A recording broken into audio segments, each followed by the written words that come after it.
Yes, hello, this is Danhausen here, very nice for evil, and you are listening to Bob After Dark. Subscribe or be cursed.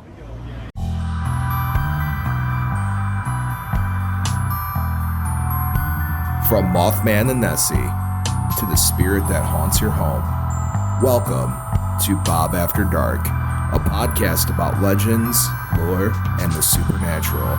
So turn your lights down and your volume up and enjoy your trip to the shadows.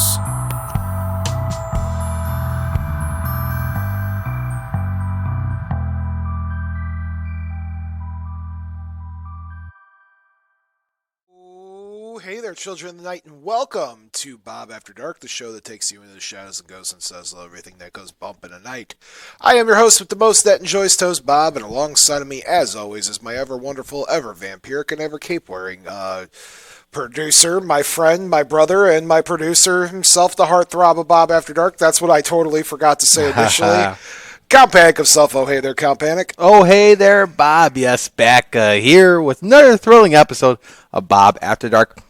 If you're watching on the Jet TV, I'm all turned out. You look great this evening, sir. Well, they usually put the camera right there, and now there's a camera in there, so I'm still getting used to my cadence, because I'm used to looking directly at you. I don't know where to look anymore, Bob. No, so I'm like, I keep my head to the side, because that way there I could kind of like look up at the camera, look over at you, and then look down at the computer all at once, you know? Yeah, well, I think, do like a late night talk show. You got, when your monologue is going, you got to talk to the camera. Yes. Then when I'll talk to you after that. It's a whole special here, Bob. Something like that. Yeah. All right, Count. What's been going on? Not too bad, Bob. Weekend I know we update. We didn't have a show last week. No it's show the annual elections.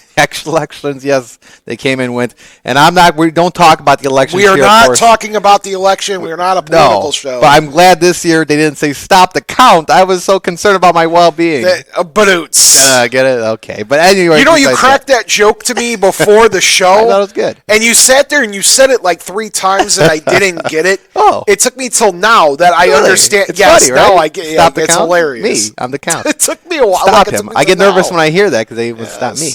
But there was none of that. But weekend update. Yeah, Bob. It's been like a whirlwind. It seems like these days. Oh, Bob. The count went to Florida. Oh, how's Florida? Well, it's usually a little too humid for a vampire to go to Florida, but it was decent. November, high 80s in November, which we don't really get down here. But the count flew south, I guess you could say, for a few days. Did you go to Disney or Universal or anything? None of that touristy hoopla there, Bob. Just basically visit some friends in Newport Richey area, which is just kind of like a neighborhoods and whatnot. But I had a good time. I paddleboarded.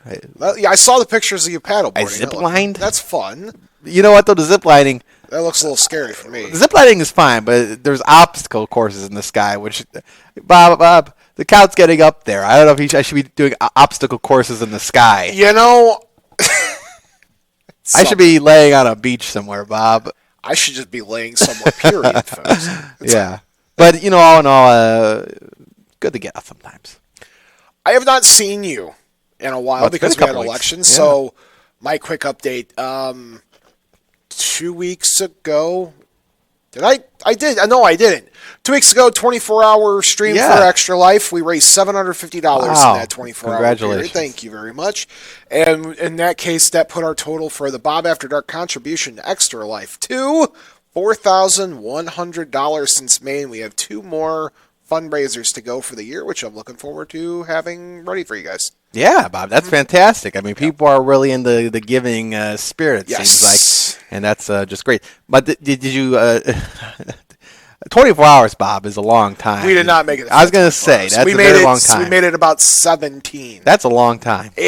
My eyeball, like I'm still waking up at 5 a.m. every day. Yeah. Like since that, I'm still waking up at 5 a.m. every day. Yeah. We got to retool the system. Maybe you get 8 hours and then 2 hours off, 8 hours on, 2 hours off. We'll rework it for next year. Other than that, I've been taking care of Mom. She's got a PICC line in right now, so I've been helping her get back and forth to doctors, which has been keeping me. I haven't done a whole lot lately, which is fine. Yeah. That's one thing I've been doing. I've been working on my new book. Yeah, that's been pretty exciting. Wow. I don't have much details about that other than no title or no working title. It is something. Behind the Thin Veil or something like that? It is not a paranormal book per se. Oh, okay. It is a cyberpunk urban fantasy story. Okay. Yeah, I wrote a chapter of this thing when I got off of my surgery for my gallbladder. I went home. The next day I woke up and I'm still hopped up on the painkillers from the day before. And so I just disappeared in my office, and like 6 hours later I came out and I'm like, here's a chapter. Now, and I had a couple people read it, and they told me it's absolutely ridiculous. And I was told an amalgamation of 5 movies I watched leading up to my surgery. Yeah.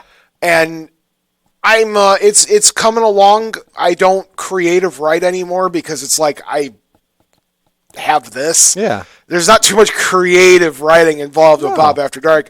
Most creative writing I get is trying to send Count Panek a fun text, but I've been writing, and then I also have been doing a lot more tarot study lately. Oh, this is the cards, Bob? Yeah, the cards. So I could divination read, which is a little different. That's more symbology and modern day things that any person could see, right? Mm-hmm. With symbols and stuff. Traditional tarot I could read, but I'm not very good at it. I'm okay at it. So the plan was for me to start teaching myself to do a little better, and Yeah. Mm-hmm. And how's that going? It's not too bad. Yeah. It's weird making quizzes for myself in 2024 because I've been out of college now 10 years. Yeah. Which is a weird thing to say out loud. So in 10 years, I haven't thought about studying for a test or a quiz. Well, that's not true. I've done a couple things. Yeah, your pilot's license. Not my doctorate. Yeah, that's right too. Yeah. Well, so are these types of things you kind of see when you're driving around? Like, hey, come get a reading, and you stop. Yeah, but I'm not that type. You're not selling the stuff. If somebody reached out to me and they wanted me to do like a 3-card spread, just as and I'm going to use this term incredibly loosely, folks, as a celebrity read. If people donate $5, I'll do a 3-card spread. Wow. If you donate to Extra Life for $1, I'll do like a 1-card pull for you. That's something. Yeah, but it's kind of those things you got to be careful, right? Because if you pull a bad card, then people freak out. There's no such thing as bad cards in tarot count. I mean, there's ones, but it's like the Grim Reaper. Death is actually a good card. Oh, is it? Okay. Yeah, you get Death. That's a good card. The bad card's the Tower. You don't want the Tower. What happens with the Tower? Tower talks about that there's either going to be a problem coming through that you're going to make it out. It's just going to be tough, and then there's a problem's coming and it's going to be shaking you to the core. Well, we should take that one out. You can't just take a card out of the deck and take all the bad cards. Yeah, take all the bad cards out. So just trying to reteach myself some stuff there. What's the Reaper mean then? Change. Oh, okay. Death meaning death to a certain situation. Oh, all right, but you continue on though. Anyway, so I've been working on just some tarot study, and that's just been where I'm at. I've gotten a rejuvenation for more paranormally things. So more of I'm planning I am planning a paranormal investigation for 2025 that I don't normally ever plan myself. Those are usually things that you join them. I get invited to these things, or I'll join another group. This is gonna be the first time I'm really looking into doing one with just people I select, which obviously you'd come with if you're interested. So this is breaking news. It's some kind of news. It's not doing a con out of it or anything, but it's just me and a group of people are going to rent out. You remember we did the episode on the Whispers Estate, and we had Andy and what is his name? J.R. Rositas? Yeah. Andy and J.R., when we had J.R. did the documentary about the Whispers Estate. Oh, okay. So I'm looking, I think that's the plan, is to go there, because I've heard that place is pretty legit. Yeah. We're taking a van? We got the van right there. Anyway. Bob After Dark vehicle. So, if this is your first time ever watching or listening to Bob After Dark, we are your weekly-ish show where we talk about legends, lore, and the supernatural, things that go bump in the night, lights in the sky, weird cryptid stories, and, of course, Count Panek's dream spot to check out that's supposedly haunted. Wow, Bob. Dracula's castle. That's a good one. Transylvania. It's a relative. A relative. Yeah. That's your... sure, we'll go there. Kinfolk is the proper term. Makes sense. Right? Yeah. Makes sense. How about you? Tower of London. Tower of London. Tower of London. That's on my list. Okay. They don't let you in there, though, right? No. And the Vatican. They don't let you in there. I don't think they'd appreciate me going and knocking on their door. I don't think investigating the Vatican as it is just looking through their archives. Oh, look, Pope Francis, if you're listening, our Pope's Francis currently, Yes, right? Yeah, so I thought so. It's Pope Francis, I know you're a big fan of Bob After Dark. I know you're a massive fan of my show. Your boy is open to coming. I will fly to Vatican City on my own dime to come look through some of your archives, because apparently in there's esoteric knowledge, there's occult knowledge, and it's just itching to be learned. We'll reach out to him. I'll reach out. Yeah, I think he's just a I'll right? find his email.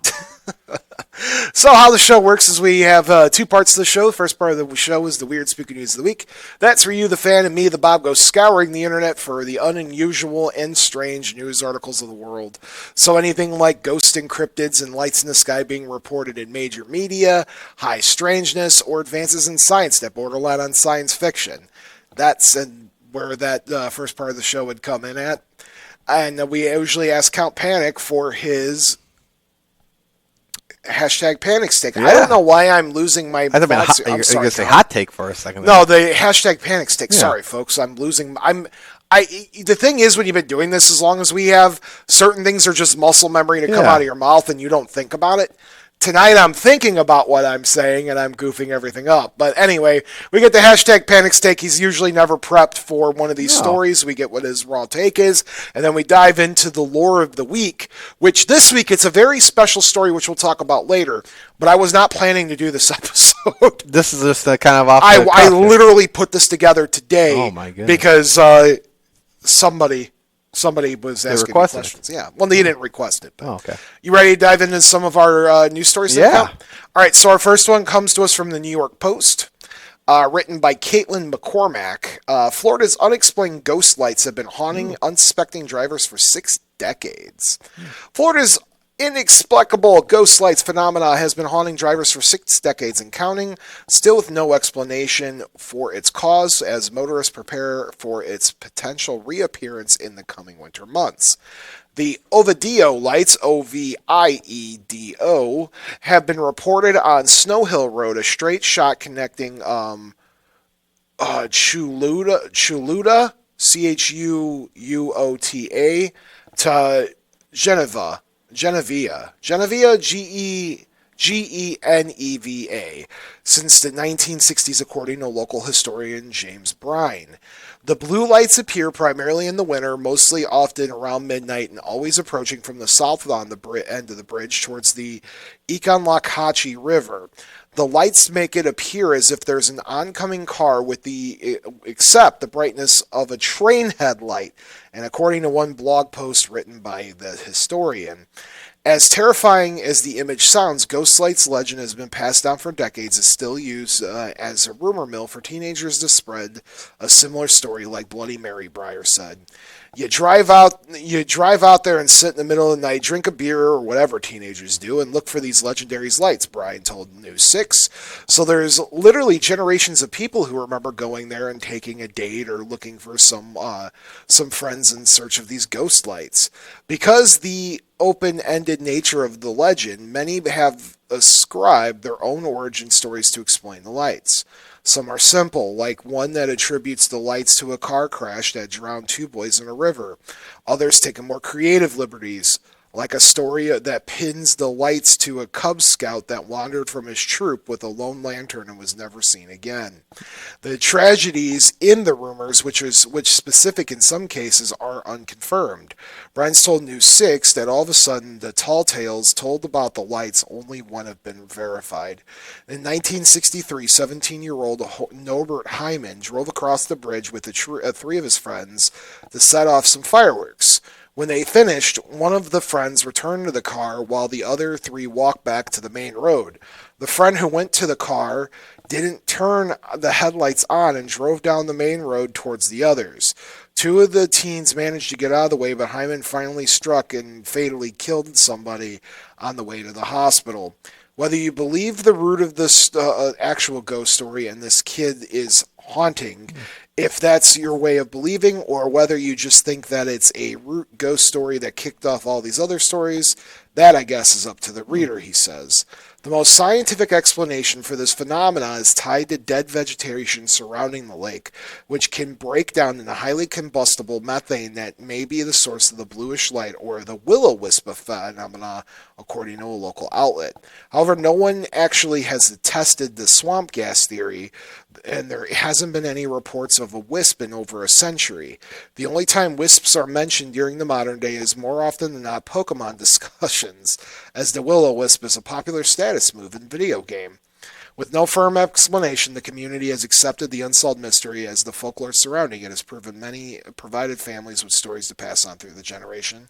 Hashtag panic steak. Yeah, Bob. Again, I was just in Florida there, and I gotta say, I gotta report, I did not see this. This must have just passed me by. I was, flying all night there.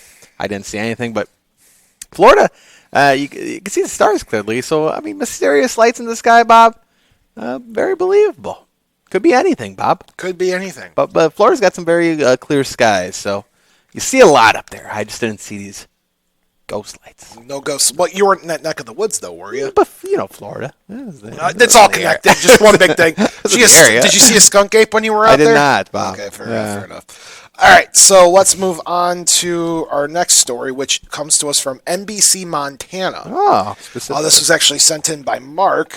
This is written by Tatiana Carter. Bigfoot spotted during deer hunt in South Carolina. Wow.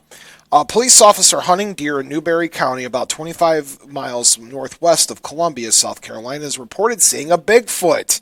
The sighting occurred along a power line route roughly a half a mile from the Palmetto Trail, a popular hiking and biking path. The officer, identified only as the initials JM, described spotting seeing a 7 to 7.5 foot tall human-like creature while sitting in a ground blind. According to JM, the creature had long brown hair, an ape-like face, and long arms. JM explained that he first heard a deep grunt followed by a stomp before spotting the figure in the bush. We watched each other for about 30 seconds, but it felt like forever, and he turned on and walked off. I'm a police officer, and I had no clue what to make of it. And at this point, as much as I don't want to admit it, I'm convinced I saw a Bigfoot. Matthew Moneymaker, president of the Bigfoot Field Researchers Organization, has classified this encounter as a Class A sighting. Wow. This classification means that the misinterpretation or the misidentification of other animals can be ruled out with greater confidence.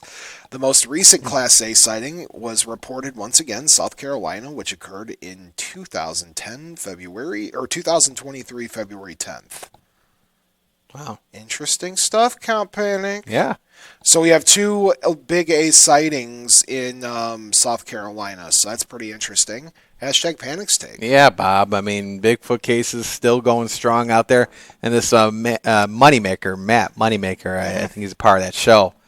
Finding Bigfoot, which that show was always a bummer, though. My mom loved that show. But, Bob, a spoiler, they never actually found Bigfoot. So I was kind of a letdown at each and every episode when they were trying to find Bigfoot, but they never found Bigfoot. But it sounds like there's a couple cases here in South Carolina where indeed Bigfoot might have been found. So absolutely. I want to see some proof, Bob. You want to see some proof? You got pictures? No, it's just a report. Oh, Bob. Do we have a caller?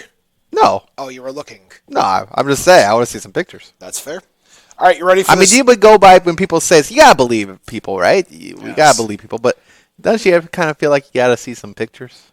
It's the important part of proof. Yeah. So, Count, I actually have one more news story for us tonight, and this one I found, and I actually wasn't going to do this because it's incredibly religious versus what we normally talk about, and that's fine. But I'm doing this for John, and I hope this is John calling. Well, he might be on the air. I'll keep him on hold, though. Keep him on hold. Can you pick up to find out and not tell me? Okay. I'll start reading this article, because if it's John, I'll go from there. So this is from the College of Letters, Arts, and Sciences at USC Dornsnife, which is a religious university. How updated Vatican rules on validating supernatural appearances of Mary will affect the famed pilgrimage site of Medjugorje. Was it him, by the way? It's him. So to recap, because he might have missed some of those first That's fine. words. There is a news story. It's how updated Vatican rules on validating supernatural appearances of Mary will affect the famed pilgrimage site of Medjugorje. Sure. Medjugorje. I'm sure your John will be able to give me the correct Sounds pronunciation. like a long word. The Vatican has said that the pilgrimage to that area, a small town in Bosnia, can yield spiritual beliefs but refrain from calling apparitions genuinely supernatural. For over 40 years, 6 people from that small town in Bosnia have claimed to see and speak with the Virgin Mary. For almost as long, hordes of pilgrims have traveled to visit sites of Mary's appearance to observe the seer's daily trances. The Vatican has never approved the pilgrimage or issued an official judgment of the visionaries until right now. Scholars have shown that Christians have claimed to have seen Mary in dreams and visions since the 4th century. This particular writer said, "I have studied modern Marian apparitions for about 15 years and wrote a book about the American apparition. Reports of the Virgin Mary sightings escalated after 1800. Church leaders have rarely authenticated such claims. However, with the exception of some famous events, for example, in France and Portugal. Of the roughly 500 apparitions reported between 1900 and 2000, the Catholic Church only declared 10 of them as genuinely spiritual, based on the Church's exact requirements for authenticity. Earlier this year, the Dicastery of the Doctrine of Faith, formerly the Inquisition and now the Vatican office responsible for protecting and promoting Catholicism, issued new norms for the discernment of alleged supernatural events. As a result, the Dicastery has declared that despite its previous skepticism, the pilgrimage to that city can still yield spiritual fruits. The decision does not mean, however, that the Dicastery believes that apparitions to be genuinely supernatural. Only the Pope can make that decision. Pope decides. Yes. Still, both the ruling and the way it came about are important changes of apparitions.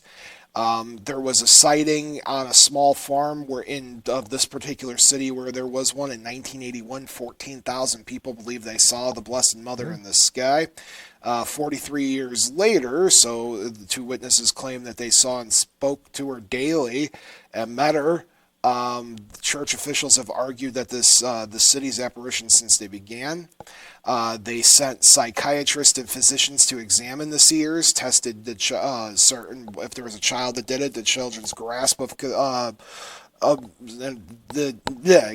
religion, and observed their behaviors. So real quick, I have some guidelines here of what the past guidelines for discernment is. The church has always had guidelines for discerning the truth of visions. A seer must be healthy and their visions must not contradict Catholic doctrine. Additionally, the seer must not seek profit or fame from their experiences or use visionary claims to pretext the exploitation. They must not spread a circuitan mentality that would subvert the church's authority. Until now, local bishops investigated reports of supernatural phenomena in their dioceses, then either declared them safe for Catholics or shut them down. Sometimes a complex case would lead the bishops to seek private help from the dicastery. The process varied from diocese to diocese and could take years to complete. 43 in the case of getting somebody out to go check out the small city in Bosnia. If the church finds nothing troubling about the proclaimed visionary, Catholics are not allowed but required to believe in the vision. Are allowed to believe it, but they don't have to. They are allowed, but it's not required. The new norm.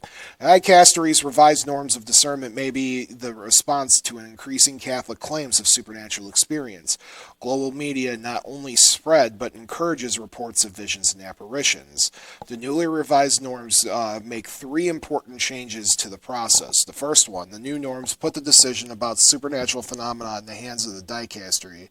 It streamlines the process and prevents local politics or any single bishop's opinions from clouding final assessment of the declared apparition. Second, the dicastery has reduced an assessment of visions to one of 6 outcomes. The least positive decision is there's nothing supernatural going on. The most important, the most positive ruling, short of the Pope's office declaration that the phenomena is arguably supernatural, is the Nihil obstat, meaning nothing hinders. This means that the event presents many signs of the action of the Holy Spirit, and the visionary shows no serious flaws that would prevent Catholics from supporting this phenomena. The third is that the apparition can be genuine even if the alleged seers made minor errors in the interpretation or behavior. It recognizes that visionaries sometimes cannot properly articulate what they see, or they may misinterpret Mary, for instance, suggesting Mary is angry for those who ignore her warnings. Seers need not be perfect Catholics either. Hashtag panic. Well, let's take John's call. Sure, we'll take that right now. John, you're on the air. Hey, Rob, how you doing tonight? Doing good. I'm glad you called when you did, John. I picked the story out just for you. Yeah, well, first of all, congratulations on that money you raised for the fundraiser. Oh, thank you. I appreciate that. Yeah, it's quite a bit of money there. And the policeman that encountered the Bigfoot, you said he was kind of like staring at him for 30 seconds, and he believed that he really did see the Bigfoot there, right? Yep. But isn't that what everybody thinks, Bob? You know, when they, and I'm gonna relate this with the apparitions. I mean, you know, if I see an apparition of the Blessed Virgin Mary, you know, to me it's real. I don't know. I'm not necessarily, even as a Catholic, going to go by what the Pope thinks, or you know, what a team of priest or religious whatever, you know, has to say. I mean, if I seen it, I mean, you know, I have no reason to make it up. You know what I'm saying? Why would I put my trust in in the Pope or where I seen it? You know, why would anybody debunk that? You know, I didn't. Well, there goes the Pope being. I was good, John. You just the Pope ain't coming on. We were trying to get the Pope on. The Pope just said, "Gee, thanks." Well, you know, I mean, the Pope, yeah, he kind of takes the place of God on earth, but you know, he's human. I mean, come on, he's, you know, John is my type of. He's got his followers, and he doesn't. You know, it's like anybody else. I mean, I'm not bowing down to the Pope, or I'm not going to take his word for everything. I mean, it is what it is. I mean, you believe, you don't believe. I mean, you're a ghost hunter. I mean, you believe in things, right? I mean, I think for it in this case, with it being a religious thing, right? If you see a ghost and the Catholic Church just kind of shrugs their shoulders, it's one thing. But seeing the Blessed Mother is kind of like a big deal. So, I'm assuming they probably don't want to have like a mass hysteria moment where the Pope's like, I don't really picture it as the Blessed Mother. I think this is just swamp gas. I'm assuming that's it. Hey, Bob, I wonder sometimes why they think that way too. I mean, my assumption, John, and keep in mind, I'm not the Pope. I would just play him on TV, I guess, occasionally. No, as far as that, and this is just pure speculation. I can't speak for the Catholic Church, but they don't want to cause mass hysteria. Hey, guys, this, for example, you're familiar with the toast story? The burnt crust on the toast. Yeah, right. They had the image. Right. My assumption is that they try to keep as much mass hysteria moments like that down, because it's like, you lose a little validity saying everything is a sign, or if that is or isn't. But then again, it's like, it's no different than the government trying to hide other things from us in general, too. It's like, how many times can you deny this before you could legitimately look at it and be like, yeah, that's probably a phenomenon. I'm right there with you, John. And I think it's really important that you think outside the box than just what, you're told. That. Well, like I say, how long can you investigate? Everything's got to take a long investigation. I mean, they want you to believe in, in God and the Virgin Mary and stuff like that. And then, if somebody doesn't have to be Catholic, but, well, you don't have to be religious, I guess. I mean, because the Blessed Virgin could appear to anybody to convert somebody, going the wrong direction, whatever reason. I mean, but, geez, the whole process of, figuring out if they really seen it, or, and then it probably gets lost in the transition after a while anyway, and it's forgotten, right? But I don't know. I just I don't know. I'm just the whole Pope thing that his final word is a say so, and that's it, and take it or leave it, or that kind of thing. I'm not for that. Oh, I understand, John, and I appreciate you. I'm glad you called in when you did, because whenever I find something that relates to a miracle or on the Catholicism side, I always try to put it in there. One, it's nice thing of my dad, because my dad was super into those thoughts, but I always appreciate getting your opinion on them because you're a practicing Catholic. It's kind of interesting. Yeah, and I believe it's Matagori. Oh, thank you, John. I appreciate that. You see, where were we? Were we so close? you can't say I'm not listening to you. No, I was not close at all. Thanks, John. Well, it is tough to pronounce the way it's spelled, But I've heard of the word. Heard the word before, so it's not something that.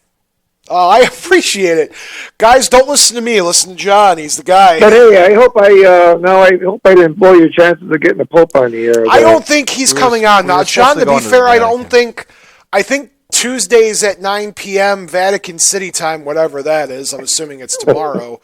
I'm assuming the Pope's got better things to do than listen to a paranormal radio show. Well, I think that's his bingo night, Bob. That's his. I Does the hope Pope so. play bingo? Yeah.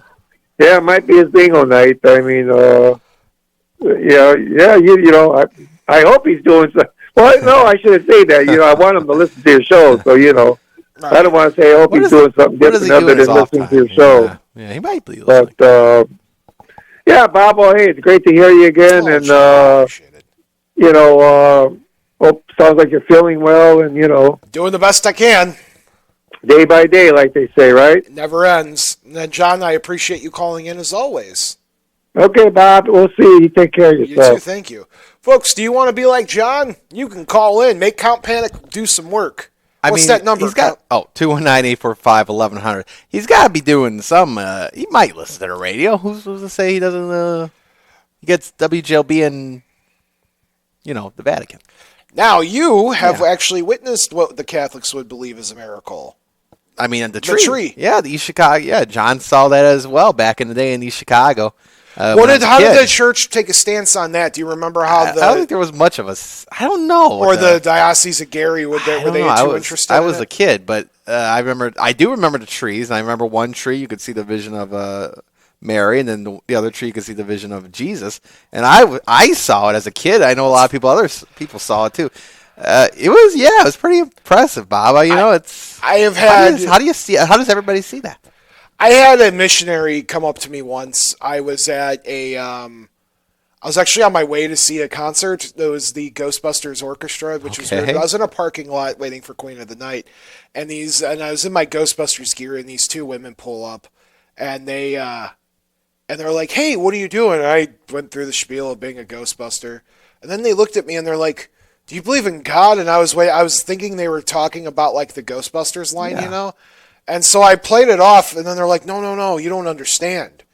We're such and such," because then we were talking about like the paranormal briefly, and I remember the phrase that they gave me, and this is an interesting story. They were like, "We just got done investigating the Bible that leaks oil." The Bible that leaks oil. And I just told them, I said, "That sounds messy." Yeah, and they stared at me like I had three heads. Yeah. I'm like, man, I guess they didn't want me a part of that miracle that day. I guess you were out. Here I am, like this Bible's leaking oil, and here I am with paper towels being like, "Hey guys, careful, you don't want to trip and fall." I mean, Bob, you missed the calling there. Hey, Bob, we got a couple phone calls. Oh, let's take the next one. We got two on. We'll take the first one first here. Caller on the air. Hey, it's Cousin Al. How are you doing today? Hey, cousin, how's it going? Good. Listen, okay, for verification, just so you guys know, I was out in Valparaiso, and I saw that light, and I got the witness with me that saw the same light in the sky that was spinning circles on all sorts of crazy stuff. In Valparaiso here. Yeah. Yes. Hey, nice. So we see, Bob, you don't have to go to Florida. Oh, you go to Florida. I got it here. Yeah. Okay, it's my friend Jackson. Yeah, he did see it. She's a teenager. Okay, so listen. So I did get it on videotape, and I am going to get it over to you. What are you guys discussing tonight? We're going to be talking about spiritual communications as soon as we finish up with the news stories. Okay, but like spiritual communication to the other side. Yep, so things, tools and methods that you would use to communicate with the dead. And Bob just thought of this topic today. Today, yes, and we'll get to that in a moment. Very good. Well, I will be listening, and you guys have a good night. All Thank right. you so how much. about Appreciate that? you. Very cool. All right, next caller. You know, the lights in the sky, Bob, Valpo. I'm telling you, man, people said you they heard something about Couts, too, I know. Couts and Valpo yeah. are near each other, right? They are? Oh, They I are? didn't Yeah, know. somewhat close there. Caller, you're caller number 3. You're on the air. And Bob just thought of this topic today. Somebody's got the radio on. Hello. Yeah, hello. Hi there.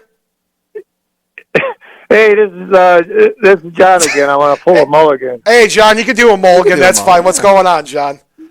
No, getting back to that tree apparition, or whatever you want to call it. Yes. Yeah, you asked the count about it. I did ask a priest about that, and it kind of went in one year and out the other year. They didn't want to.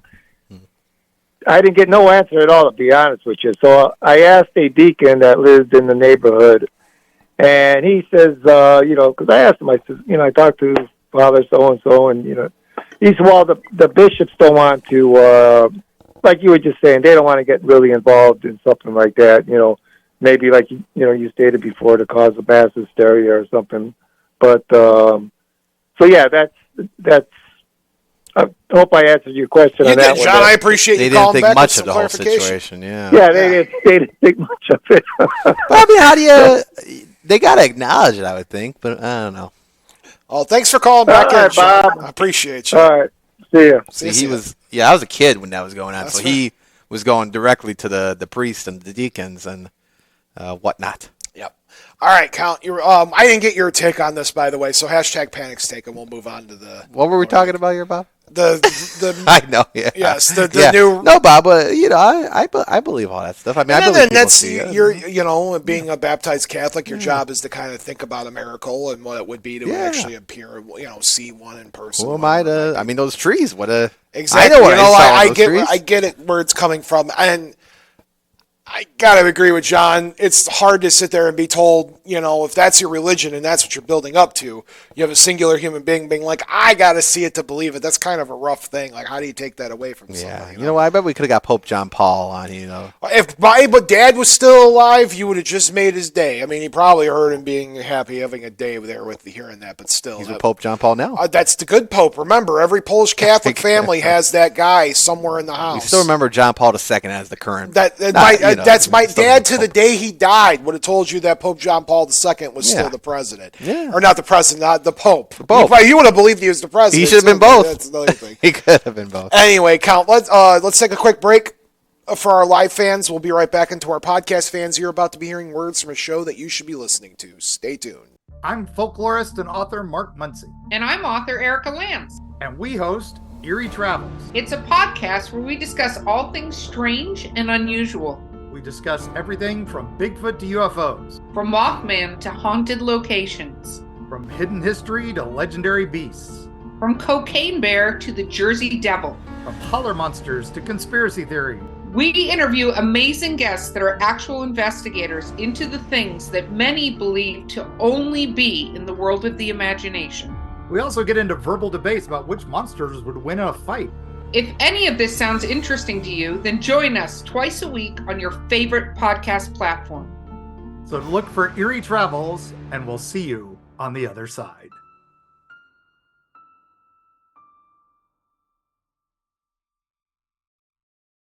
And we're back. Oh, Hi, Count. hey, Bob. How you doing? I'm doing good. You? Doing good. What'd you do during break, Count? During the break, Bob. Oh, man, during the break. I went back to Florida for a little more paddle boating. That's And good. Did you have a good time? I did, Bob.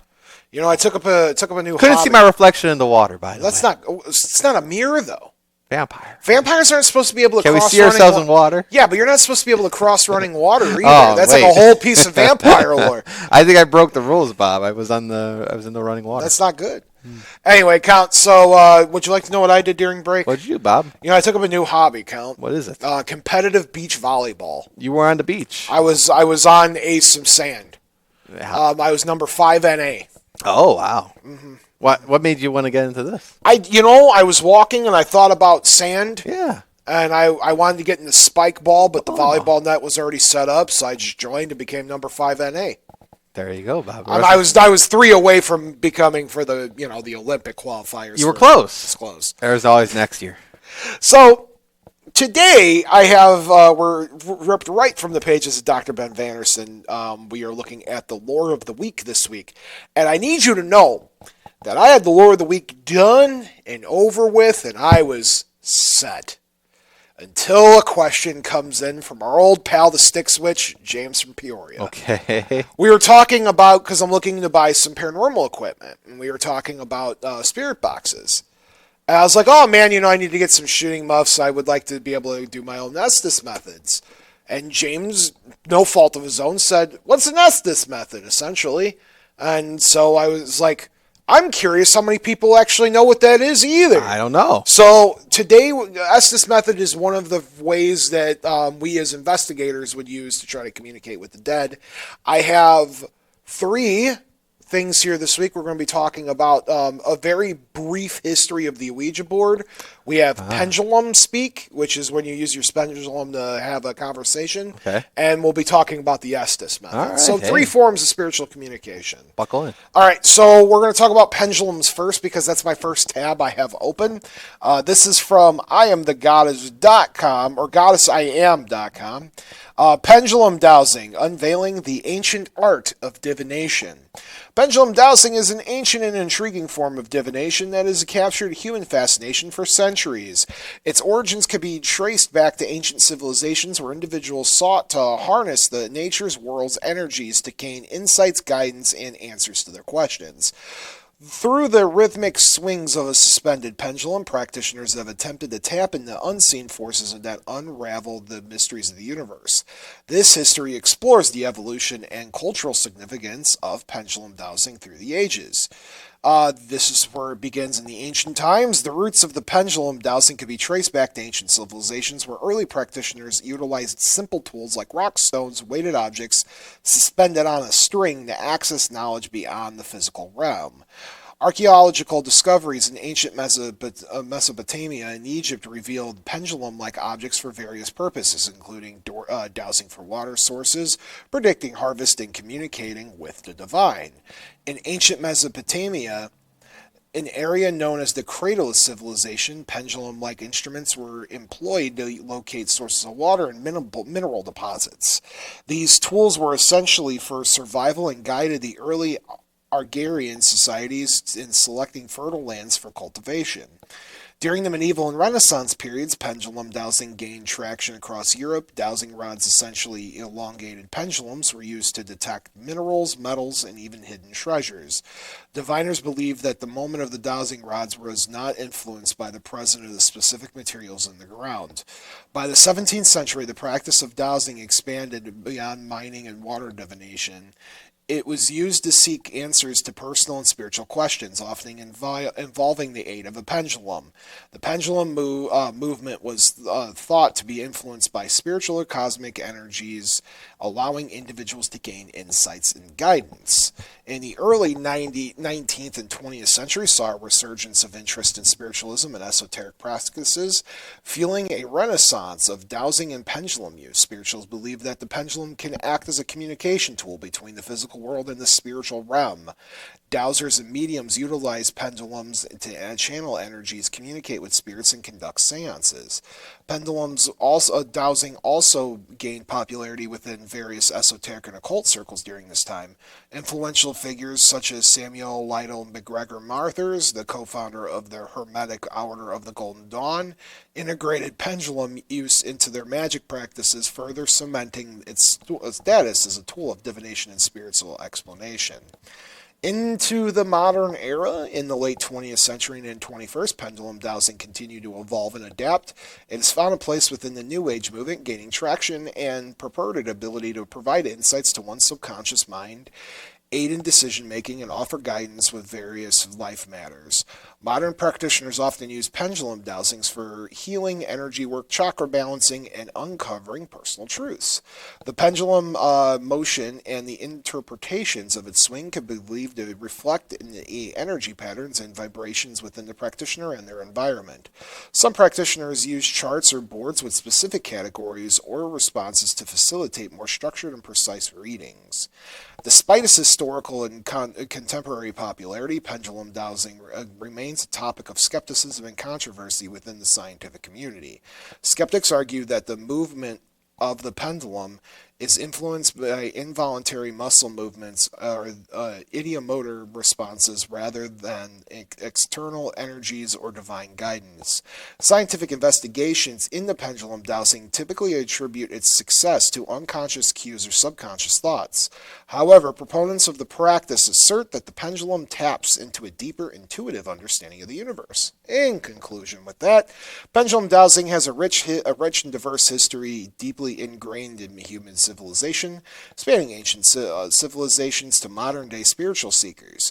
Whether viewed as a practical tool for finding water sources, an instrument for locating hidden minerals, or conduit for the divine guidance, the pendulum sways continues to captivate and inspire individuals seeking insights, answers, and connections within the mystery of the unknown. While skeptics question its validity, the allure of pendulum dowsing persists and remains an integral part of the diverse tapestry of human divination and spiritual practices. So, what I mean by the pendulum, I usually wear mine around my neck. I have a quartz pendulum. Okay. Now, different strokes for different folks. So, some people What you talking about? Some people have what they call as the plate. And what it is you take your pendulum, you usually hold it in whatever finger, different practices, different folks. And you dangle the pendulum by the string over the plate. I've seen this. And the plate, yeah, you've seen, we've used it before. Of course. And there's the compass, and the compass has like a yes, no, maybe, I don't know. Yep. And the idea is that the pendulum will spin in a direction and land, point into the spot where the answer would go. The other one I've seen is people that suspend it with a bit of wood and a magnet. And they'll push it, and the magnet will spin the pendulum around, and when it stops, it'll go in a direction of the answer that it's supposed to go to. That is like the oldest form of spiritual communication is through pendulums. I've seen them get made out of black onyx. I have mine made out of rose quartz, or just quartz. I've seen them being made out of rose quartz, etc., etc. In fact, when I just did my tours at the Roth House, I had a group of psychic mediums come in, and they were using their pendulums out on the investigations as well. You can't really do that outside, though, can you? Because if there's a little wind or can it Wind make a can difference? screw that up. Air conditioning can screw that up, too. So you got to be really in a room that has nothing, no elements. Yes, and then you also have to keep your hand steady. See, I couldn't do it then. Oh. I can do pendulum readings. I'm okay at it. I've done some communication in the past. And then certain cultures will believe that, in order to see if you're in the presence of something, your pendulum may spin in a counterclockwise if it's a dark energy, or spin clockwise if it's a light energy. That's just different. Like I said, different things. Yeah. Yep. All right. So that's pendulums, pendulum readings in a nutshell. The next one I want to talk about is the Ouija board. Which now this is the most famous, probably, right? I would say it is the most famous tool of paranormal communications ever made. Now, this one's from the Smithsonian. Help me out here. The Smithsonian. The Smithsonian magazine has an article here that says the Ouija board can't connect us to paranormal forces, but it can tell us a lot about psychology, grief, and uncertainty. In the late 1800s, advertisements for a new paranormal product started appearing in papers. Ouija, the wonderful talking board, boomed a Pittsburgh toy and novelty shop, describing its magical device that answered questions concerning the past, present, and future with marvelous accuracy, and provided a link which unites the known and the unknown, the material and the immaterial, as above, so below. Another advertisement in a New York newspaper declared it interesting and mysterious, and testified that it has proven at the patent office before patent was even allowed. Price, $1.50. Wow. Do you know how much those boards cost now? How much? Hundreds. Those Ouija boards. Yeah. Hundreds, thousands I've seen these things go up to. I have a collection of them, me and Vix do, but... These aren't the ones they're selling at like a Walmart or anything. I mean, they are. Some people use those. I have a couple of like the generic Walmart. Did you ever... well, continue on. I'll ask you. So the mysterious talking board was basically what's sold in stores today, a flat wooden board with letters and an alphabet arranged in 2 semicircles. Above the numbers 0 through 9, the words yes and no appear in the utmost corners, while goodbye is printed at the bottom, and the board comes with the planchette, a teardrop device, usually with a small window in its body to use to maneuver around the board. The idea was that 2 or more people would sit around the board, place their fingertips on the planchette, pose a question, watch dumbfounded as the planchette moved from letter to letter, spelling out answers seemingly of its own accord. Today, the Ouija board game's design is similar, through the boards can come in other materials other than wood, like plastic. Are Ouija boards real? Does a Ouija mean? Through the truth in advertising is hard to come by, especially in products from the 19th century. The mystical device was interesting and mysterious. It's actually been proven to work at the patent office before patent was allowed, and today even psychologists believe that it may offer a link to the known and the unknown. The Ouija board's history is just about as mysterious as how the game works. Ouija historian Robert Merck has been researching the story of the board since 1992 when he first purchased a copy. At the time, he says no one knows anything about its origins, and it struck him as odd. For such an iconic thing that strikes both fear and wonder into American culture, how can no one know where it comes from? The Ouija board, in fact, came straight from the American 19th century obsession with spiritualism, the belief that the dead are able to communicate with the living. The beginning of the modern spiritualism in America often linked to an incident in upstate New York in 1948. 2 sisters, Kate and Maggie Fox, claimed that they had received messages from spirits who rapped on the walls in order to answer questions, later recreating this feat of channeling in parlors across the state. Aided by the stories about the celebrity sisters other than spiritualists, the movement reached millions of adherents in the years that followed. By the way, guys, I'm standing up. I was feeling a little stressed. We got a caller. That's fine. You can feel stressed about the physical stress, like my body felt a little uncomfortable. No, we're good. Call, you're on the air. Hey there, it's Lori. Hey. Hi, Lori. How's it going? So it's going. So we're still on the topic of Ouija boards, right? Yeah. Yes. All right. So I got a funny little story. It's very sad funny.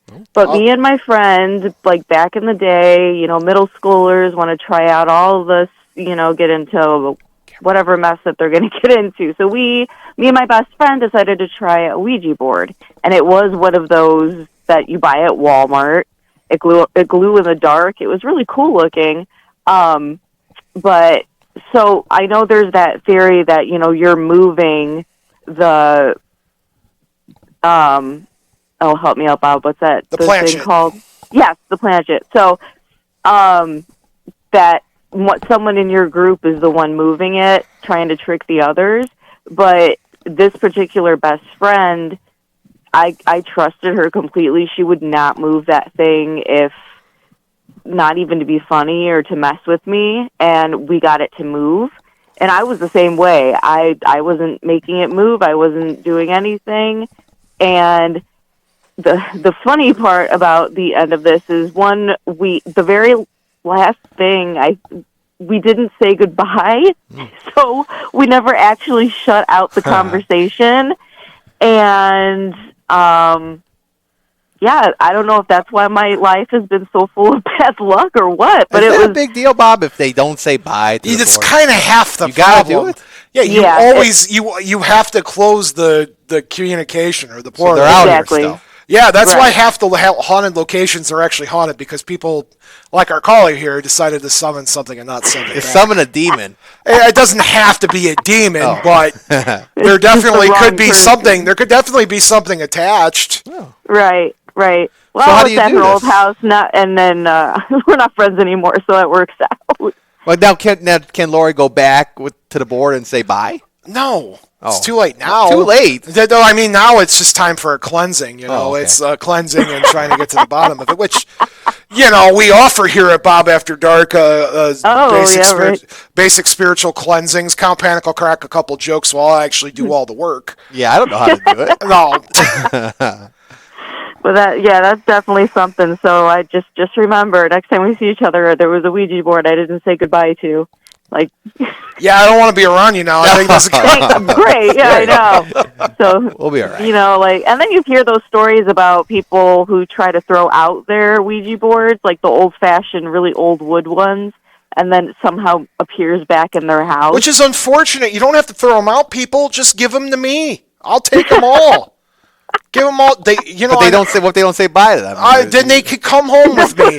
Listen, I have a method, right? Would you like to know, Laura? You want to hear my method? You want to hear my method of bringing home a new Ouija board? I get the Ouija board and I sit it outside on the porch, and I point at it and I say, "Now you think about what you did before you come in my house." And I either make it sweat it out or I make it cold it out before I bring it in. So you could bully. It's not a bully as it is just asserting dominance, and I'm not much of that type of person. You're using the sunlight to cleanse it, charge it. Yeah, cleanse, charge, all that good stuff. Exactly. I use the moonlight to do its thing. It learns its lesson. I usually leave it out there for about a week, and I'll be like, "Now you can come in the house." Yeah. Now you can come in. Now you can come. Then you have like a bowl of food for it, food and water. And they're everywhere. It's kind of ridiculous at this point, but I do have quite a bit of them.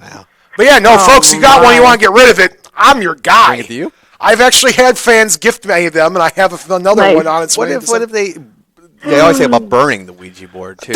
Why? Why are you wasting? You're going to burn such a cool thing? Don't do that. I'll take it. I'll take it. Don't burn your Ouija board. Don't burn it. Well, that, and you're going to release. Burning things doesn't actually do anything. In fact, it kind of makes it more upset. Yeah. Or you could just give it to me. Okay. I'll take it. Right? Well, there you go. Except the dolls. I don't want no dolls. I'll take the Ouija boards. I don't want no dolls. There you go. I forgot. No dolls. But we should go on Facebook Marketplace and see if there's probably a bunch on there. I am sure any Ouija boards. Look, we do on Twitch sometimes. We do haunted eBay shopping. Do you know how many haunted spirit boards we find on eBay when we do those haunted eBay shoppings? Oh, I can imagine. Yes. And boxes and dolls and thinking of other things that are commonly haunted, but. Yeah. All right. Well, now I'm curious. So after the show's done, I might do some Ouija board haunted eBay. Or you could wait for my stream and watch me do it.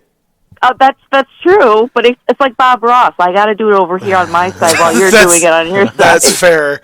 Well, thank you so much for calling in, Lawyer. We appreciate it. All right. Love you guys. Thanks. Appreciate you. Have a good one. Take care. Now, here's the thing, Bob, about this whole situation.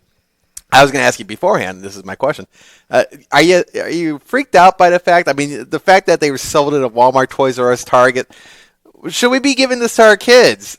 It's not Monopoly. It's not checkers. It opens up other dimensions. What if I was to tell you that it is a piece of wood or a piece of plastic? I have used them. You're downplaying the power of the Ouija board? The Ouija board, guys, has no power. It's a piece of wood or a piece of plywood or a piece of plaster wood, whatever it might be. And it's got a plastic or wooden triangle teardrop thing that comes with it. Summons demons. The board itself isn't evil. And it works when you have powered people there actually performing the correct thing to make it work. You know, a couple of kids sitting down around one, you know, chances are the only time you hear these stories, and I use those terms, stories, really loosely. Yeah. Man, it's a board, my man. Here's the thing, though. Yeah. It depends what demon you get, though. If you get a good good spirit or a bad spirit. I have never, go either way. I have never gotten a demon through an Ouija board. Never. Never. I've got the one. I've been on many Ouija sessions. Two of my favorites is the time that the planchette flew off the board and across the room. That was pretty funny. Was that at? That was at Anthony's down. Was I there? You were, but I wasn't in the room. You got a little. I didn't. See, here's the thing. I'll go on these investigations, but you were like, "Let's break out. It's Halloween. Let's break out the Ouija board." I was like, Bob, I'm gonna let you guys do that. I'm just gonna watch Charlie Brown and Big Pumpkin over here or something. Yeah, like that. And then the thing started swearing at us. It is what it is, man. It's a tool at the end of the day. Yeah. So that's just a little backstory on the Ouija board. I could do an entire episode on it, but we need to get to the Estes Method. Okay, well let's go ahead to the last thing. This is actually my favorite form of paranormal investigation. This is my favorite. This one. This is my favorite tool, favorite method, favorite everything. I'm very good at this, so I'm a little biased.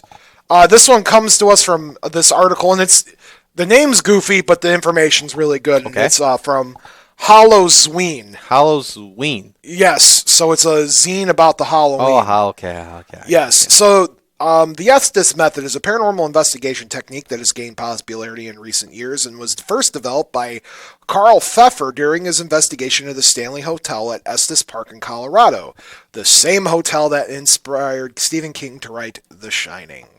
The technique involves using sensory deprivation and a spirit box to communicate with potential spirits in a given location. While some see the Estes Methods as a bit controversial technique as it uses a spirit box, which can be affected by external factors, and its popularity and effectiveness has gained potential and the evidence steadily increasing.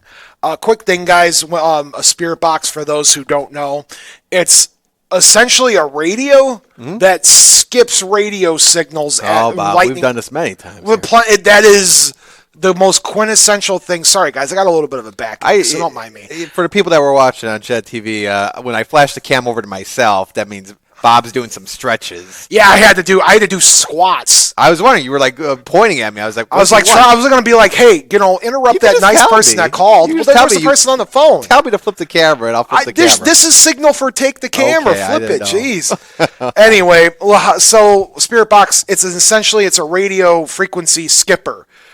And it's supposed to go incredibly fast to the point where it moves at such a high rate that if a word comes through, the thought is that it might be a spirit. It might be a spirit. Yes. So how do you use the Estes Method to perform the Estes Method? One investigator wears a blindfold to limit visual stimulations or triggers, and a pair of noise-canceling headphones connected to a spirit box, which is a device used to scan through radio frequencies and believed to be a communication tool between the living and the dead. While the investigator is listening to the spirit box, other investigators call out to any potential spirits with questions. The idea is that spirits will use the spirit box white noise to communicate with less external factors, including this interaction. The sensory deprivation eliminates any stimuli that could potentially influence the blindfolded investigator's perceptions and interpretations of the spirit box responses. By removing the distractions and focusing solely on what is coming through the spirit box, investigators hope to better discern any potential messages from the spirits. It's a good idea to record your Estes methods so that responses through spirit box can be analyzed later, and also you had to record a record of what was said, whether it was received as direct responses to questions. Why is it unique? It's enhanced communication. The Estes Method is valued for its ability to provide a direct link of communication. It is object evidence. Paranormal investigators often face skepticism, and subjective interpretations can cloud the validity of evidence. The Estes Method, with its reliance on audio communication, offers a more objective form of evidence. And it's an experimental depth. The Estes Method often offers a unique experimental depth for investigators by immersing themselves in an environment devoid of external influences. And scientific exploration. The scientific community has long sought empirical evidence of paranormal phenomena. The Estes Method, while not without its critics, introduces a controlled experiment within the paranormal field. Does it get results? I'm not even going to read that part because the answer is yes. Count Panek, you've been with me. I've done the Estes Method. Yeah, we've done this a number of times, Bob. I saw you doing it multiple places. And it is kind of weird what goes on, especially the one we did in the old WJLB studio. I tell that story a lot. Basically channeling your past broadcaster. Exactly. It's an interesting thing to do. People are always like, well, what's it like doing it? And I'm like, it's hard to explain because I'm trained to do it, right? Yeah. And it's almost like I let something come through me and control through me and I could talk. But you've seen me, especially Little Red Schoolhouse, full-on conversation. Yeah. I do that a lot, and it's something I'm really good at. A lot of times people do that. I feel like you got to be really in tune, though, when you have that the headset on because It's tough. Sometimes you can't really make anything out because it's just going so fast, and you're picking up all these signals, and just random words are popping up. But if you get somebody in tuned in there, I mean, you could hear multiple coherent sentences. Absolutely. So, Count. Did I have my camera on? I'm flipping the camera on. Good. Yeah, we're learning. You doing stretches threw me off, and now I sorry, Count. I had a backache. I'm good now. We're gonna do the show laying down next time. Yeah, I'm sorry. It was just that's fine. Oh my goodness. Now, so those are just 3 different methods. Now, there's tons of different methods to communicate with the dead. Some use trigger objects, which we could talk about another time. Some believe that tarot is directly used in form of communication. There's spiritual photography, spiritual writing. There's full-on, seances. It just depends on the situation. Yeah, it does. But again, I don't know why. The Ouija board to me, though, out of all 3 of those, seems like the most controversial. Popular and controversial. Oh, it's incredibly controversial. I mean, but you know what? It sold 1 million something odd boards in the lifetime and made Hasbro a lot of money. They made money off the souls. Count. It's a tool. It's a tool. Yes. A vessel. Do you have any closing words for our audience tonight, buddy? Closing words, everybody. The veil is no longer at its thinnest. We're back to the thickening agent until we get to Yule. So keep tight here, hang on, and we'll be at a thin veil soon enough. Yes. About a month and a half, we'll be back to Yule, and Yule makes things a little thinner. Yeah. And then nothing until spring equinox. Yeah, and then we're good for a little while then. Yep. Yeah. All right, folks, thank you so much for watching and listening to another episode of Bob After Dark. On behalf of me and Count Panek, we just want to wish you guys all sweet dreams. To my mom, I just want to wish you a good night. Dad, wherever you are in the universe, I hope you're happy, comfortable doing whatever it is that you want to be doing. And to Tiff, no matter where you are in the world, I hope you have the sweetest dreams of them all. Good night, everybody. Remember the 2 most important rules of Bob After Dark are, not all who wander are lost, and as above, so below. Until next time.